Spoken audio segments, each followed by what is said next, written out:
ఆదికాండం 18వ అధ్యాయం 9వ వచనంతో ప్రారంభం చేసుకుందాము. అబ్రాహాము తానెరుగకయే దేవదూతలకు ఆతిథ్యమిచ్చాడు. వారు, నీ భార్య శారా ఎక్కడున్నది అని అడిగారు. అదిగో గుడారములో ఉన్నది అన్నాడు అబ్రాహాము. అందుకు ఆయన అన్నాడు, మీదటికి ఈ కాలంలో నీ వద్దకు నిశ్చయంగా మళ్ళీ వస్తాను. అప్పటికి నీ భార్య అయిన శారాకు ఒక కుమారుడు కలుగుతాడు. శారా ఆయన వెనుక ఉండిన గుడారపు ద్వారమందు వింటూ ఉన్నది. తలుపు రంధ్రంలో చెవిబెట్టి శారా జాగ్రత్తగా వింటున్నది. వచ్చినవారు దేవదూతలు అని శారాకు అబ్రహాముకు తెలిసిపోయింది. అబ్రహాము శారా బహుకాలము గడిచిన వృద్ధులు. స్త్రీధర్మము శారాకు నిలిచిపోయింది.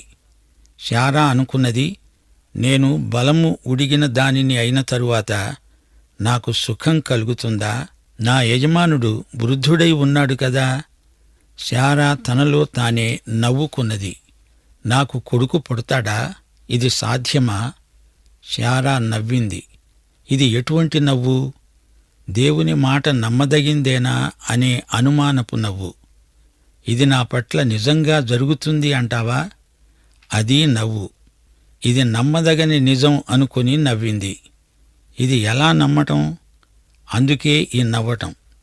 అంతటా యెహోవా అబ్రహాముతో అన్నాడు, వృద్ధురాలనైన నేను నిశ్చయముగా ప్రసవిస్తానా అని శారా నవ్వింది ఎందుకు? యెహోవాకు అసాధ్యమైనది ఏదైనా ఉన్నదా? మీదటికి ఈ కాలమున, నిర్ణయకాలమున నీ వద్దకు తిరిగి వస్తాను. అప్పుడు శారాకు కుమారుడు కలుగుతాడు. శారా భయపడి, నేను నవ్వలేదు అన్నది. ఆయన, అవును, నీవు నవ్వావు అన్నాడు. దేవుడు నిలదీసి ప్రశ్నించినప్పుడు శారా భయపడింది. నవ్వలేదని చెప్పి తప్పించుకోచూచింది. అయితే సత్యాన్ని కప్పిపుచ్చే ప్రయత్నం కేవలం అవివేకం. అప్పుడు ఆ మనుష్యులు అక్కడి నుండి లేచి సొదొమ వైపునకు చూచారు. అబ్రాహాము వారిని సాగనంపటానికి వారితో కూడా వెళ్ళాడు. వారికి వీడ్కోలు చెబుదామని వారితో ముందుకు కొంత దూరం నడిచాడు. అల్లంత దూరాన సొదొమ గొమొర్రా జంట నగరాలు కనపడుతున్నాయి. చూడటానికి దృశ్యం దూరం నుంచి ఎంతో బాగుంది. అప్పుడు యెహోవా అనుకున్నాడు, నేను చెయ్యబోయే పని అబ్రాహాముకు దాచుతానా? అబ్రాహాము నిశ్చయముగా బలముగల గొప్ప జనమవుతాడు. అతని మూలముగా భూమిలోని సమస్త జనములు ఆశీర్వదించబడతాయి. యెహోవా అబ్రాహామును గురించి చెప్పినది అతనికి కలుగజేసేటట్లు తన తరువాత తన పిల్లలు, తన ఇంటివారు నీతి న్యాయములు జరిగిస్తూ యెహోవా మార్గమును గైకొనేందుకు అతడు వారికి ఆజ్ఞాపిస్తాడని అతణ్ణి నేను బాగా ఎరుగుదును. గమనించాలి, దేవుడు సొదొమ గొమొర్రా జంట నగరాలను నాశనం చేయబోతున్నాడు. ఆ సంగతి దాపరికం లేకుండా అబ్రాహాముకు తెలియచేస్తున్నాడు. అబ్రాహాము లోకములోని సమస్త వంశములపై ఎంతో గొప్ప ప్రభావం చూపుతాడు. తరతరాలకు అబ్రాహాము ప్రభావం అశేష జనాంగములపై ఉంటుంది.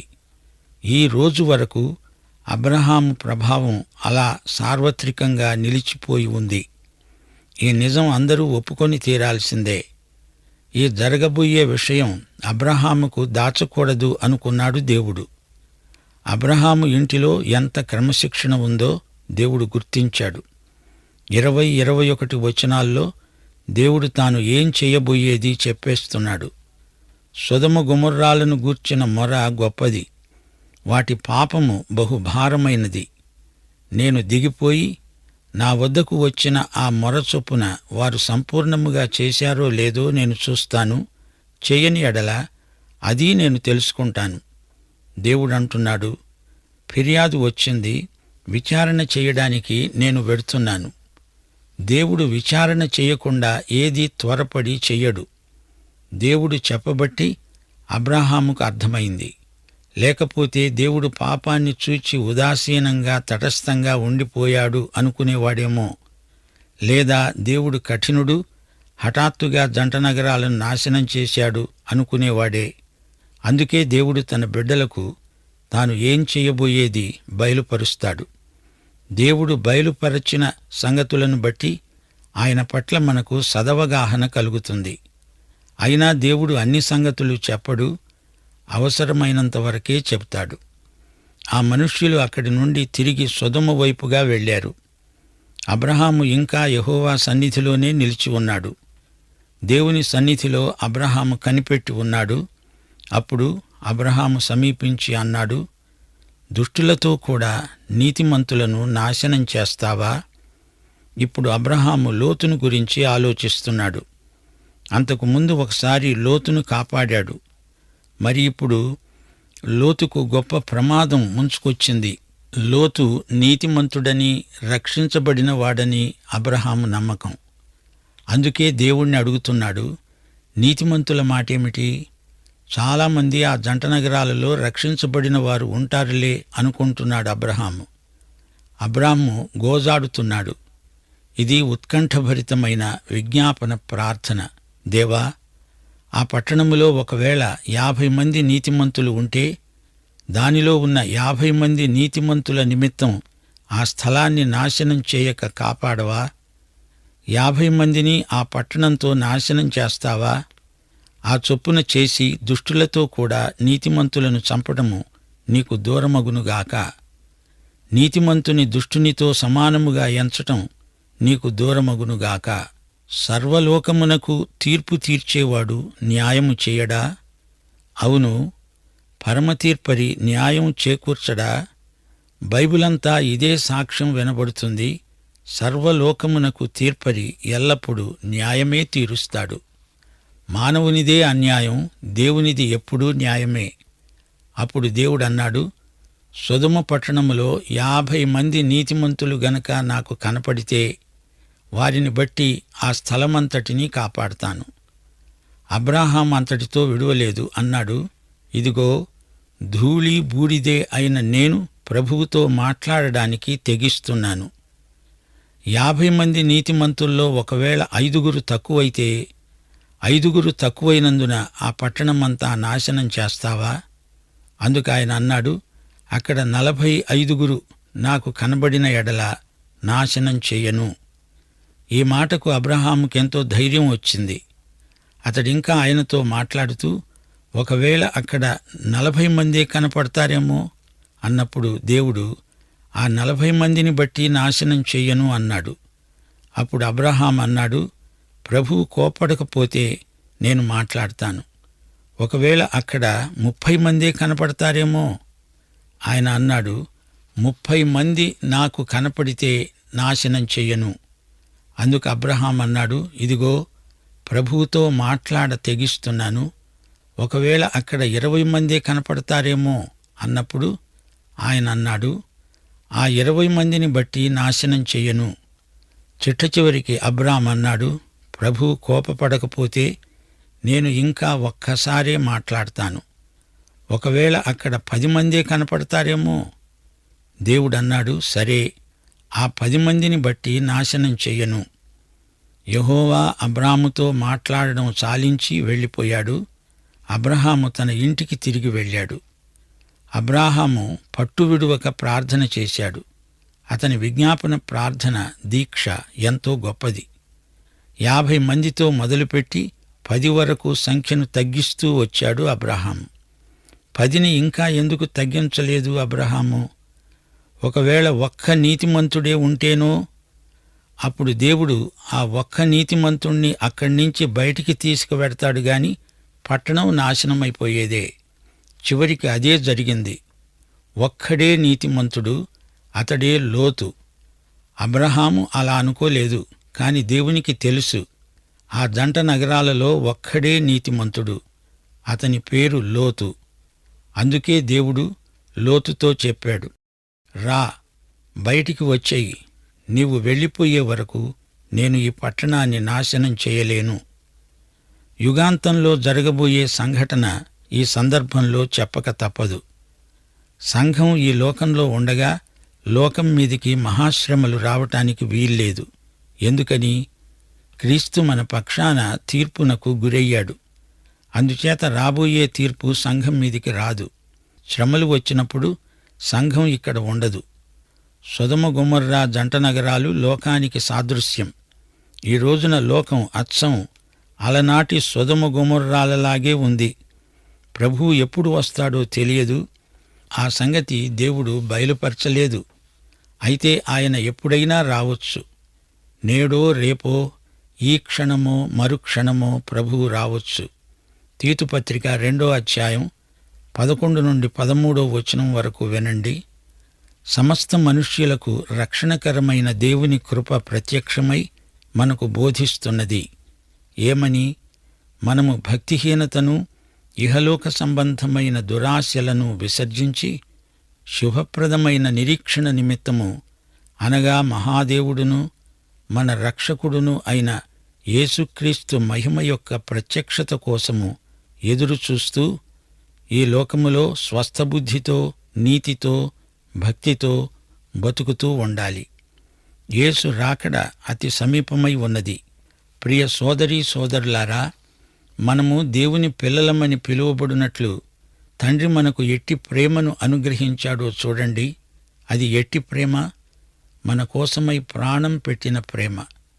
దేవుని తీర్పు రాకముందే దేవుని పిల్లలమైన మనము ఆయన వస్తాడనే నిరీక్షణను బట్టి ఆయన పవిత్రుడై ఉన్నట్లుగా మనల్ని మనం పవిత్రంగా చేసుకొని మంచి సాక్ష్యము కలిగి జీవిస్తాము.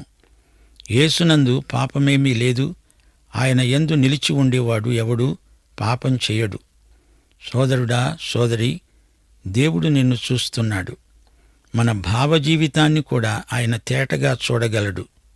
దావీదు కీర్తన 139 మొదటి నుండి 4వ వచనం వరకు. భక్తుడు ప్రార్థన చేస్తూ ఇలా అంటున్నాడు: ఓ దేవా, నీవు నన్ను పరిశోధించి తెలుసుకుని ఉన్నావు. నేను కూర్చోవడం, లేవటం నీకు తెలుసు. నేను తలంచక మునిపే నా మనసు నీకు తెలుసు.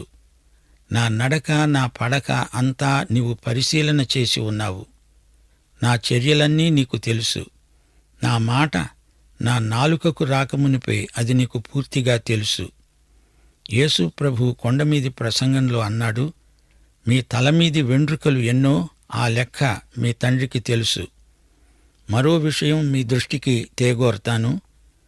నన్ను గురించి నాకు తెలిసిన దానికంటే దేవునికి ఎక్కువ తెలుసు. ప్రతి వ్యక్తి విషయం దేవునికి ఎంతో శ్రద్ధాసక్తులున్నాయి. మన మాట, తలంపు, క్రియ ఏదీ ఆయనకు మరుగైనది కాదు. సొదొమ గొమొర్రాలను ఆధునిక లోకము తలదన్నిపోతోంది. దేవుని శిక్ష రాబోతోంది, జాగ్రత్త.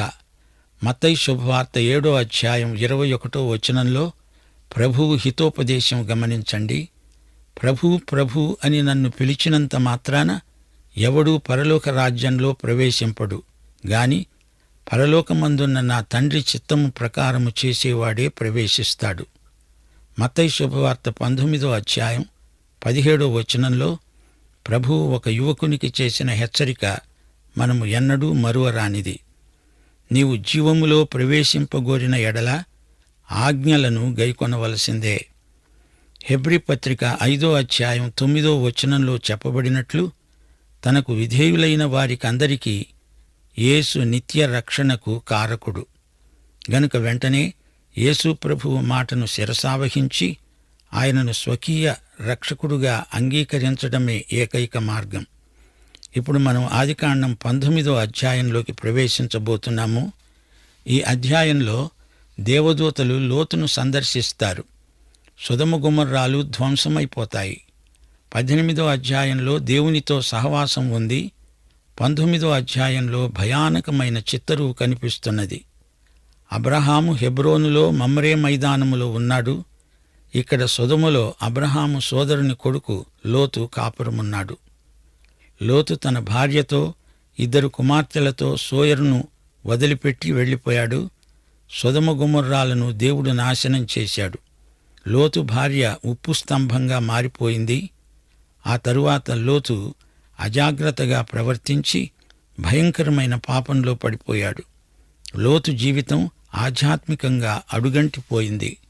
లోతు నీతిమంతుడే. 2 పేతురు 2వ అధ్యాయం 8వ వచనంలో లోతును గురించి ఒక మాట చెప్పబడింది. దేవుడు సొదొమ గొమొర్రా అనే పట్టణాలను భస్మం చేసి ముందుకు భక్తిహీనులకు వారికి దృష్టాంతముగా ఉండడానికి వాటికి నాశనము విధించి దుర్మార్గుల కామవికారయుక్తమైన నడవడి చేత బహు బాధపడిన నీతిమంతుడైన లోతును తప్పించాడు. ఆ నీతిమంతుడు వారి మధ్య కాపురముండి తాను చూచిన వాటిని బట్టి విన్నవాటిని బట్టి వారి అక్రమమైన క్రియల విషయములో దినదినము నీతిగల తన మనస్సును నొప్పించుకుంటూ వచ్చాడు. లోతు సొదొమలో కాపురమున్నాడు. అతని ప్రాణానికి ఆత్మకు అక్కడ ఎన్నడూ సంతోషం లేదు. అతడు సొదొమకు రావటంతోటే అతనికి దుర్దినాలు మొదలైనవి. అక్కడ అంతా కోల్పోయాడు. ఈ రోజున రక్షింపబడిన వ్యక్తులెందరో లోతులాగే ఆధ్యాత్మికంగా దివాలా తీసిన వారున్నారు. వేషధారణ సగటు క్రైస్తవుని జీవితంలో చోటు చేసుకుంటున్నది గనుక జాగ్రత్త. ముగింపులో ఈ పాఠంలోని ముఖ్యాంశాలు మీ దృష్టికి తెస్తాను. 1. అబ్రాము నవ్వాడు. ఇది ఆశ్చర్యంతో కూడిన నవ్వు. 2. శారా నవ్వింది. ఇది అనుమానంతో కూడిన నవ్వు. 3. దేవుడు తన బిడ్డలకు తన చిత్తం బయలుపరుస్తాడు, ఏమీ దాచడు. 4. సొదొమ గొమొర్రాలు నాశనమయ్యాయి. నీతిమంతులు కనీసం 10 మంది ఉన్నా ఆ పట్టణం నాశనం అయ్యేది కాదు. 5. లోతు అన్ని సంవత్సరాలు అక్కడ ఉన్నాడే, కనీసం 10 ఆత్మలనైనా సంపాదించలేకపోయాడు. సిగ్గు సిగ్గు. 6.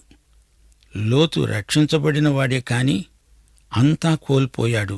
అతని సహవాసం పరిసరాలు మంచివి కావు. 7. సంఘం ఎత్తబడితేనే కాని భూమి మీదికి భయంకరమైన శ్రమలు రావు. ఈ పాఠం దేవుడు మన ఆత్మల నిమిత్తమై ఆశీర్వదించునుగాక. ప్రార్థన.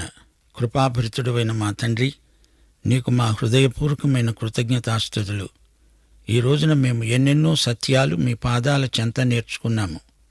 నీవు చెప్పిన మాటకు విధేయులమైతే మా ఆత్మలకు ఎంతో క్షేమము, భద్రత. ఈ లోకములో మేము ప్రయాణిస్తూ ఉండగా నీవే మమ్మల్ని నడిపించమని, నీ మాట చొప్పున జీవించడానికి కృప మాకు సమృద్ధిగా దయచేయమని యేసుక్రీస్తు వారి దివ్యనామమున ప్రార్థన చేస్తున్నాము తండ్రి.